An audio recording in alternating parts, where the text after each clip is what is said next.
안녕하세요. 이번 시간에는 공제받지 못할 매입세 명세서를 배워보도록 하겠습니다. 사업자가 자기의 사업을 위해서 사용되었거나 사용될 재화나 용역을 공급받고 또는 재화를 수입해서 그것에 대한 세액은 납부세액을 계산할 때 매출세액에서 빼줍니다.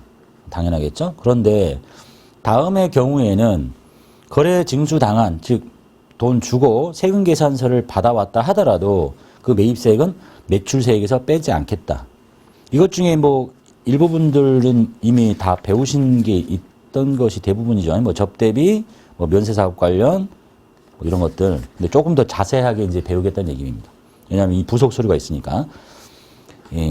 내용 보시면 실기하고 관련돼서는 그렇게 어렵지 않은데 봅시다. 하나씩 볼게요.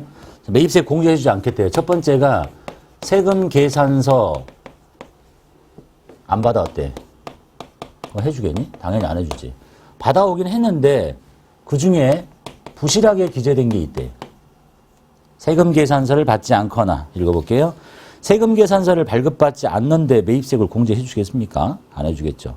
또는 발급받은 세금 계산서에 필요적 기재사항의 전부 또는 일부가 기재가 되지 않았거나 사실과 다르게 적힌 경우에는 매입세액을 공제해 주지 않습니다.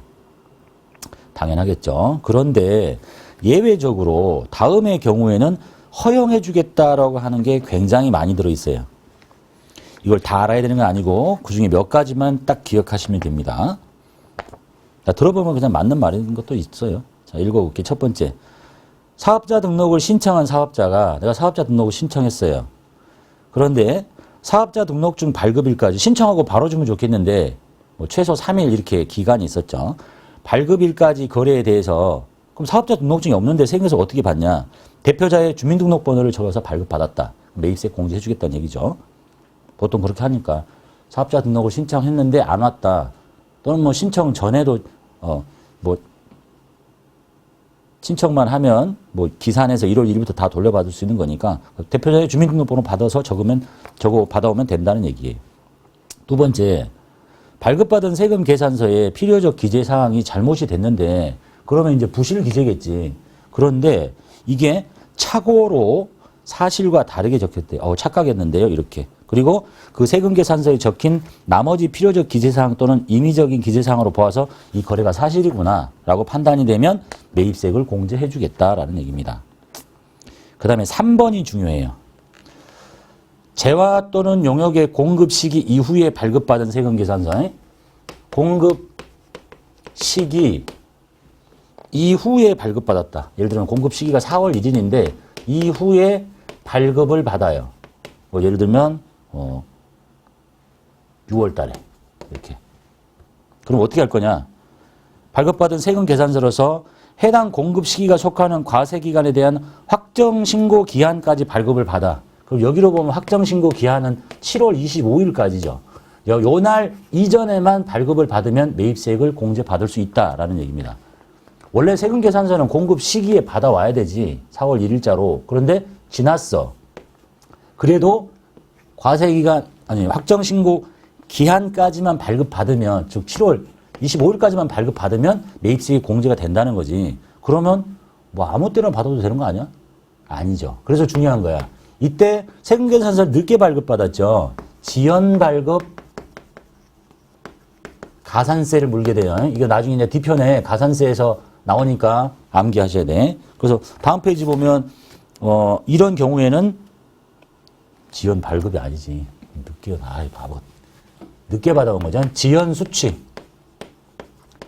수취 가산세를 물리게 돼요. 발급자 입장에서 지연 발급 가산세겠죠. 그런 경우 있다는 거 기억하시고 언제까지 받아야 돼?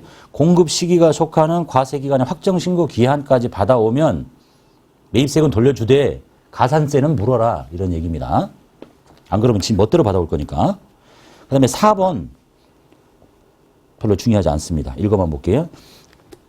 전자세금계산서 의무발급 사업자로부터 발급받은 전자세금계산서예요. 그래서 국세청장에게 전송하지 않았으나 이 사람이 전송하지 않았는데 또는 내가 매입을 전송하지 않았는데 그 사실이 확인되더라. 그러면 매입세액 돌려주겠다. 그리고 가산세 없어요. 5번 마찬가지, 6번 마찬가지 그런 큰 범위 틀이니까 별로 중요하지 않고 그 다음에 7번째가 중요해요.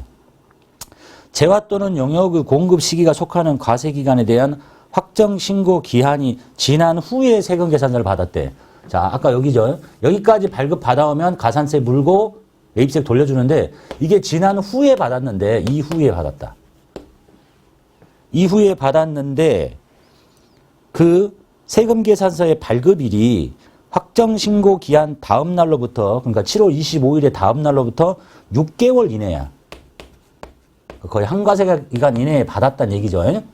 그랬는데 그냥 해주는 게 아니라 다음 중 어느 하나에 해당하면 매입세액은 돌려주겠다는 게 새로 생긴 제도예요. 즉 과세표준 수정신고서와 경정청구서를 세금계산서와 함께 제출했다. 또 그리고 해당 거래 사실이 확인이 돼서 관할 세무서장이 결정 또는 경정하는 경우. 그러니까 이제 뭐냐면 실기에서는 나오기 곤란한데 객관식을 대비해서 뭐 그렇게 어렵게 나오지는 않겠지만 공급 시기에 받아야 되는데 그 이후에 발급받았다. 근데 보통은 언제까지? 그 과세기간에 대한 확정신고 기한까지 발급받으면 매입세액은 공제해주고 지연수치 가산세를 물려요. 그러면 이제 이 이후에 받으면 종전에는 매입세 공제 불가. 매입세액을 못 돌려받는데 가산세를 물리겠냐? 가산세 없어. 근데 이 이후라 하더라도 6개월 이내라면 그리고 어떤 절차를 거쳐서 수정신고와 경정청구서를 걸쳐서 내면 돌려는 주겠다. 그러니까 매입세액이 공제는 가능하다. 그리고 얘도 마찬가지로 지연수치 가산세를 물리게 된다라는 게 새로 추가된 내용이라고 보시면 돼요. 그 다음에 8번째 거, 이것도 좀 특이한 건데 중요하진 않습니다. 재화 또는 용역의 공급 시기가 되기 전에, 그러니까 공급 시기, 여기가 공급 시기라고 보면 이후가 아니라 이전에 받았어요. 공급 시기 전에 발급받은 세금 계산서라도 재화 용역의 공급 시기가 그 세금 계산서의 발급일로부터 30일 이내에 도래하더라. 자, 여기서 이제 발급을 했는데 공급 시기가 이날로부터 30일 이내에 도래하면 이것도 매입세액을 공제해 주겠다라는 것이라 보시면 되겠고 나머지 위탁거래와 관련된 건 안 보셔도 돼요.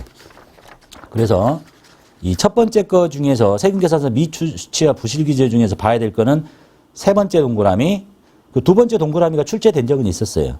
아, 필요적 기재사항이 착오로 잘못 적혔다. 그럼 매입세 돌려주는구나. 그 다음에 세 번째 거 조심하셔야 돼.